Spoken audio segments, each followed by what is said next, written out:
Hey, good morning, girls. Welcome to another grammar lesson.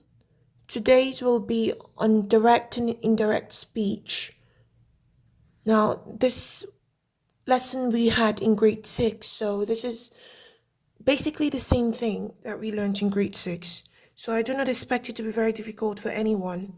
However, I'm still going to try to explain as simply as possible. So pay attention. We know that direct speech is when we're saying something exactly the way someone said it to us. We're saying something exactly the way someone said it to us. In other words, we're quoting the person. Now, an indirect speech is when we're not saying it exactly the way the person said it. Now we're reporting the speech. We're telling you what someone said in our own words, not in the person's words. If you think of it that way, it will be very easy for you to grasp. Direct speech, I'm quoting someone exactly the way the person said something to me. But indirect speech, I'm not quoting the person now. I'm reporting the speech in my own words. Okay?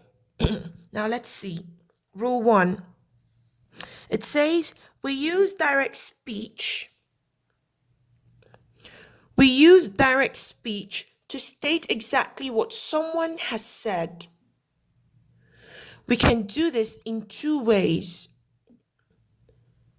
I, begin with the speaker's name. B, begin with the actual words of the speaker and end with the speaker's name.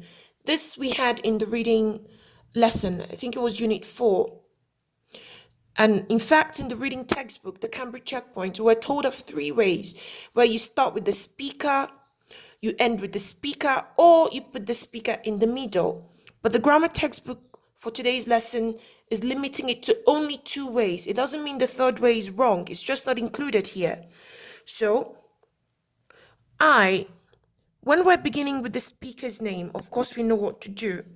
Dad said, you see, capital letter, comma after said, quotation marks open before quoting exactly what Dad said. And because I'm saying exactly what Dad said, the way he said it, which makes it a new sentence on its own, I begin with a capital letter. Now, after saying what Dad said, I put a comma before my quotation mark. This is always confusing to some of you. And the only way to know the right thing is just to study.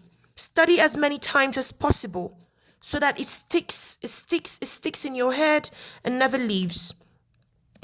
Dad said, comma, quotation open, capital letter, punctuation before the closing quotation mark. This is where I'm beginning with the speaker's name. Now, what if I'm putting the speaker's name at the end? Let's see. One I. Begin with we can make a direct speech beginning with the actual words of the speaker and end with the speaker's name. How in this case, what do? We begin with the quotation mark, and of course we capitalize. Okay?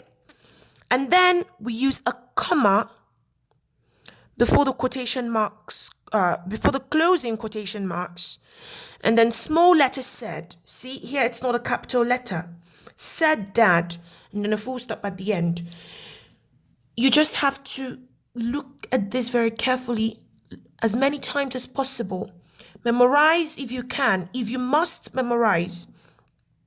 Note how we started here, capital letter with the speaker's name. A comma. It's always a comma if we're starting with the speaker's name. It is always a comma. Okay? Now, quotation open, capital letter here. Full stop, quotation close. Of course, you know it doesn't always have to be a full stop here. If it's a question, I can change this to a question mark. If it's expressing a strong emotion, I can change this to a question mark. Please be mindful. The same thing here. For this part, this punctuation here, it doesn't always have to be a comma. It doesn't always have to be a comma. This can be a question mark. This can be an exclamation mark. But this can never be a full stop. because we're continuing. The full stop comes here. Just as in here, this can never be a full stop. Never.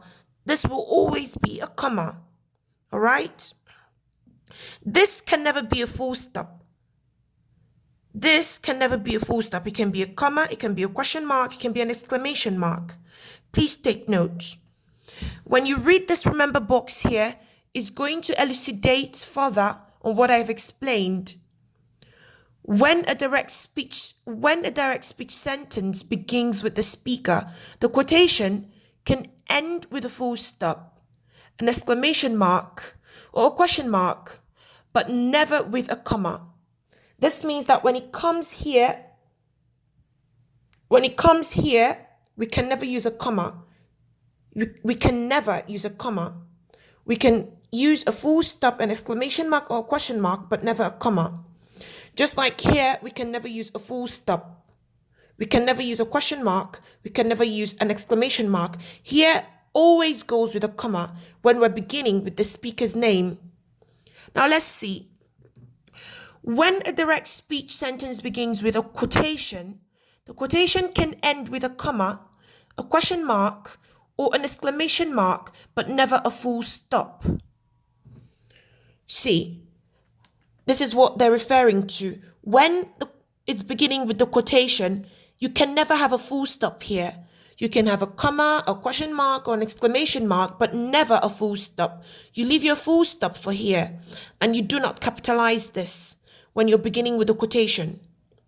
Also note how the quotation, the full stop or the comma or question mark comes before the quotation mark, the closing quotation mark.